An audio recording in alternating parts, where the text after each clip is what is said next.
ओम साई नमो नमः, श्री साई नमो नमः, जय जय साई नमो नमः, सद्गुरु साई नमो नमः। ओम साई नमो नमः, श्री साई नमो नमः, जय जय साई नमो नमः, सद्गुरु साई नमो नमः। ओम साई नमो नमः, श्री साई नमो नमः, जय जय साई नमो नमः, सद्गुरु साई नमो नमः। ओम साई नमो नमः, श्री साई नमो नमः, जय जय साई नमो नमः, सद्गुरु साई नमो नमः।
जे जे काही दृष्टी पडावे ते ते नटावे भास्वरे नित्यानंद पूर्णरामा वक्रकाश मंगलरामा आत्मारामा गुरुवरा अनंतकोटी ब्रह्मांड नायक राजाधिराजे योगीराज परब्रह्म श्री सच्चिदानंद सद्गुरु साईनाथ महाराज की जय। श्री साई भक्त हो, दरवर्षाप्रमाणे या वर्षी देखील पालखी 48व्या वर्षाची निघत आहे आणि एक अलौकिक आनंद जे आहे सर्व साई भक्ताच्या चेहऱ्यावर दिसत आहे।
पुन्हा एकदा सर्व साई भक्तांचे हार्दिक स्वागत। आज मकर संक्रांतीचा दिवस आहे आणि सर्व साई भक्तांना व त्यांच्याबरोबर आलेल्या सर्व त्यांचे मित्रगण व नातेवाईकांना संक्रांतीच्या हार्दिक शुभेच्छा। पुन्हा आज तो स्वर्ण दिवस आला। आज 14 जानेवारीला मुंबई ते शिर्डी ही 48व्या वर्षाची पालखी निघत आहे आणि हा जो उत्साह जो दरवर्षी आपल्या सर्व पायी चालणाऱ्या भक्तांना दिसतो तोच आहे। मित्रहो, डॉक्टर नीता शहा या आज आपल्याकडे आले आहेत। Nita Shah Ayush eye clinic Agarwal hospitals यांच्यातर्फे साई भक्तांसाठी खूप मोठं सहकार्य केलं आहे। आय टी शर्ट आणि जे आहे कॅप त्यांच्यातर्फे देण्यात आलं आहे। त्याचबरोबर समाजाची सेवा करत आहेत। आज आपल्याला शुभेच्छा देत आहेत। तर मी नीताताईंना विचारेन की ते या पालखीच्या सोहळ्यासंबंधित 1-2 शब्द काय बोलू इच्छितात। तुमचे सगळ्यांचे आभार, मला इथे बोलवलं म्हणून। इथे येऊन खूप छान वाटलं की आपली जुनी पद्धती सगळे नवीन युवक पण हे करतायत, मग हे बघून खूप आनंद वाटला। थँक्यू, धन्यवाद। नीताताई, आज दृष्टी आहे तर सृष्टी आहे. आज तुम्ही लोकांच्या दृष्टीमध्ये जो काही प्रॉब्लेम आला असेल तो दूर करता. समाजात एक सगळ्यात मोठी महत्त्वाची सेवा तुमची आहे. जसं मी म्हटलं आहे, बघतो दृष्टी आहे तर सृष्टी आहे. अनेक तऱ्हेच्या डोळ्यांच्या प्रॉब्लेम्सवर जे सेवा करतात. धन्यवाद ताई, धन्यवाद. Viren Gupta assistant manager doctor Agarwal hospital यांनी सुद्धा या पालखीसाठी भेट दिल्याबद्दल मंडळाच्या वतीने त्यांचा हार्दिक आभार. मंडळाकडनं श्रीफळ आणि बाबांचा तसंच त्यांनी स्वीकार करायचा आहे. श्री सच्चिदानंद सद्गुरु साईनाथ महाराज की जय. आगतम स्वागतम सुस्वागतम. सर्व साई भक्तांचे सुस्वागतम. आणि आज मकर संक्रांतीच्या सर्व साई भक्तांना लाख लाख शुभेच्छा. पुन्हा एकदा आज हा सुवर्ण दिवस उगवला आहे की आज यंग बॉईज स्पोर्ट्स क्लब 48व्या वर्षाच्या पालखीचा सोहळा जो आहे आज चालू होत आहे. सोहळा जो आहे आता लवकरच पालखी निघणार आहे. दरवर्षी जो उत्साह भक्तांच्या चेहऱ्यावर, आपल्या पदचारींच्या चेहऱ्यावर जो दिसतो, पदयात्रींच्या चेहऱ्यावर तो उत्साह द्विगुणित झालेला आहे. त्याचबरोबर त्यांना जे आहे सोडायला आलेले जे त्यांचे मित्र नातेवाईक आहेत ते देखील उत्साहित आहेत की आपल्या घरातले व्यक्ती साईबाबाच्या दर्शनाला चालत शिर्डीला चाललेत. मुंबई शिर्डी पदयात्रा पालखी सोहळा यंग बॉईज स्पोर्ट्स क्लबचा 48वा वर्ष साजरा होत आहे. म्हणजेच पालखीने जे आहे 50व्या वर्षाकडे स्पर्श चालू केलेला आहे. तरी दर वर्षाप्रमाणे यावर्षीही अजूनही जास्त गर्दी पालखीला झालेली आहे. त्याचबरोबर काही लोक जे आहे वाटेतही जॉईंट होतात. सर्व साई भक्त जे आहेत उत्साहित आहेत की त्यांना साईबाबाचे दर्शन करायचे आहेत. 7 दिवस चालावं का लागू नये, पण चालायचं आहे, मुखी साईनाम घ्यायचं आहे आणि शिर्डीला पोचेपर्यंत काहीही इतर मनात न आणता फुल कॉन्स्टंट होऊन साईबाबाच्या दरबारात जायचं आहे.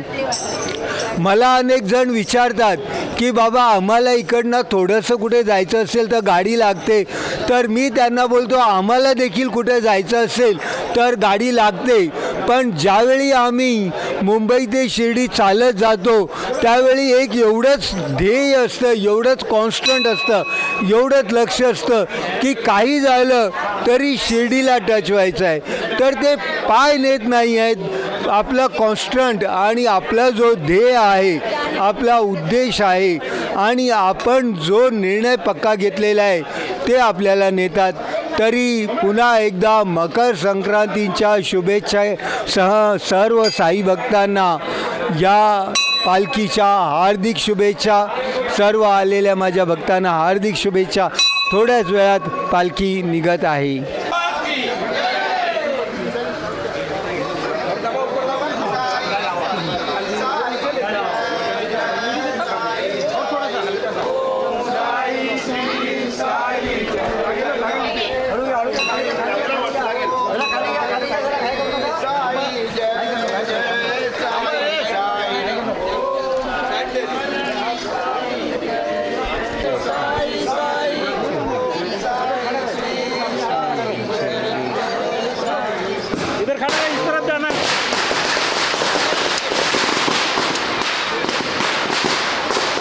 साईंची पालखी निघालेली आहे.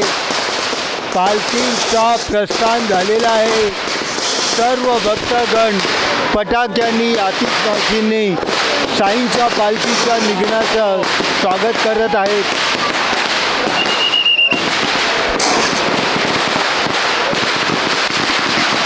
पालखीचे जे आहे प्रस्थान झालेले आहे. त्याचबरोबर सर्व भक्तगण जे आहे शिर्डीला जाण्यासाठी तयार झालेले आहेत, उत्साहित आहेत, प्रोत्साहित आहेत. सर्व भक्तांमध्ये एक अलौकिक उत्साह दिसत आहे. भक्तजण जे आहे साईंची पालखी शिर्डीला नेण्यासाठी तयार झालेले आहेत. Young boys sports club Antop Hill CGS कॉलनीतर्फे 48व्या वर्षाची पालखी जी आहे निघालेली आहे. सर्व साईभक्त, असंख्य साईभक्त जे आहे चालत जाणार आहेत व त्याचबरोबर त्यांचे मित्रजण, परिवारजण त्यांना जे आहे निरोप देण्यासाठी आलेत. मित्रहो, आज मकर संक्रांतीच्या शुभ दिवशी सर्व साईभक्तांना व सर्वांना हार्दिक शुभेच्छा. त्याचबरोबर या पालखीला पदयात्रेत चालत निघालेल्या सर्व साईभक्तांना हार्दिक हार्दिक शुभेच्छा. भक्तहो, 48व्या वर्षाची ही पालखी अगदी भव्य दिव्य स्वरूपात निघत आहेत. त्याचबरोबर अनेक भक्तजण जे शिर्डीला जाण्यासाठी पालखीच्या सोबत निघाले आहेत ते देखील उत्साहित आहेत. गण हो, पालखी 48व्या वर्षाची यंग बॉईज स्पोर्ट्स क्लबतर्फे सीजेस कॉलनी निघालेली आहे. पालखी आणि सर्व साईभक्त जे आहेत निघालेले आहेत आपल्या लाडक्या साईच्या दर्शनासाठी. मुखी साईंचं नामस्मरण आणि हृदयात साईंना भेटण्यासाठी एक उत्साह, एक आनंद. 7 दिवसाचा प्रवास आहे. या 7 दिवसाच्या प्रवासात नंतर साईंची आणि त्यांची भेट होणार आहे, साईंचे दर्शन घेणार आहेत. ते 7 दिवस सतत चालणारे हे भक्त मनात एक अलौकिक उत्साह आणि आनंद घेऊन निघालेले आहेत. पुन्हा एकदा साईबाबांचे उत्साह वाढवण्यासाठी भक्तगण जास्तीत जास्त जमा होत आहेत. पावला पावलावर साईबाबांच्या भक्तांना ते जे आहेत प्रोत्साहन देत आहेत. साईंची पालखी जी आहे निघालेली आहे. त्याचबरोबर आज गजानन पाटीलजी एक समाजसेवक आपल्याबरोबर आलेले आहेत आणि त्यांनी देखील पालखी घेतली आहे. सर्व साई भक्तांना हार्दिक शुभेच्छा. साईंच्या भेटीसाठी निघालेले असंख्य भक्त व त्याचबरोबर त्यांना जे आहे निरोप देण्यासाठी आलेले मित्रगण, परिवारगण, त्यांचे तुम्ही स्वतः साक्ष आहात, तुम्ही बघत आहात. 48व्या वर्षाची जी पालखी निघाली आहे ती पालखी अगदी थाटात, आनंदात, जोशमध्ये निघालेली आहे. सर्व भक्तगण जे आहेत साईंच्या शिर्डीच्या मार्गासाठी जे आहे रुजू झालेले आहेत. सर्व भक्तांना हार्दिक हार्दिक शुभेच्छा. साईभक्त हो, पालखीने जी आहे गती पकडलेली आहे आणि पालखी जी आहे शिर्डीसाठी रवाना झालेली आहे. 48व्या वर्षाची यंग बॉय स्पोर्ट्स क्लबची पालखी जी आहे ही शिर्डीसाठी निघाली आहे आणि त्याचबरोबर असंख्य भक्त दरवर्षाप्रमाणे जे आहे साईंच्या पालखीत चालत जाऊन साईबाबाचे दर्शन घेण्यासाठी निघालेले आहेत. आपण पाहत आहात की दरवर्षाप्रमाणे यावर्षी देखील बरेच भक्तगण जे आहे नवीन पण आलेले आहेत आणि त्याचबरोबर वाढले पण आहेत. तर सर्व साई भक्तांना हार्दिक हार्दिक शुभेच्छा. लांबचा पट्टा आहे, लांबपर्यंत चालायचं आहे, पण मुखी साईनाम असताना काहीही अशक्य नाही आहे. तरी सर्व साईभक्तांना मी सांगेन, जो ध्येय आहे तो शिर्डीच्या साईबाबाचे दर्शन होईपर्यंत असाच राहू दे, अशीच गती राहू दे आणि साईबाबांचे दर्शन होऊ दे. सर्व साईभक्तांना हार्दिक हार्दिक शुभेच्छा. साईंच्या पालखीची गती जी आहे ही वाढत आहे. त्याचबरोबर साई भक्तांमध्ये उत्साह वाढत आहे. त्यांच्या चेहऱ्यावरचे एक हसमुखता वाढत आहे. आनंद आणि हर्षोल्लासला एकत्र घेऊन आलेला हा सोहळा, हा नेत्रदीपक सोहळा, हा भक्तिमय आनंद देणारा, मुखी नामस्मरण घेण्यासाठी प्रवृत्त करणारा हा सोहळा आज साईभक्त आपण बघत आहोत सद्गुरू व्हिडिओ शूटिंग्स यांच्यातर्फे ही सगळी सेवा करण्यात आलेली आहे. सद्गुरू कलर फोटो स्टुडिओनी ही सर्व सेवा साईभक्तांना समर्पित केली आहे. सर्व जे आहे व्हिडिओ शूटिंग करण्याची निस्वार्थ भावनेने ते दरवर्षी करतात. मी सद्गुरू फोटो स्टुडिओचा आभारी आहे की 50व्या वर्षी देखील त्यांनीच करावं. 48व्या वर्षाची ही पालखी जी आहे निघाली आहे. साईभक्त सायनच्या दिशेने निघालेत आणि दर वर्षाप्रमाणे हर्षोत्साहात आनंदात ही पालखी निघालेली आहे. सर्व साईभक्तांना अनेक हार्दिक हार्दिक शुभेच्छा. सर्वांची जी यात्रा आहे पदयात्रा आहे यशस्वी व्हावी. आज 48वा वर्ष young boys sport club CJS colony तर्फे निघालेली एंटॉफिलतर्फे निघालेली ही 48व्या वर्षाची पालखी ही सायन कोलीवाड्यापर्यंत आलेली आहे. सर्व साईभक्तांना सद्गुरू कलर फोटो स्टुडिओतर्फे व निर्माता लेखक गीतकार अभिनेता सुनील भूमकरतर्फे हार्दिक हार्दिक शुभेच्छा.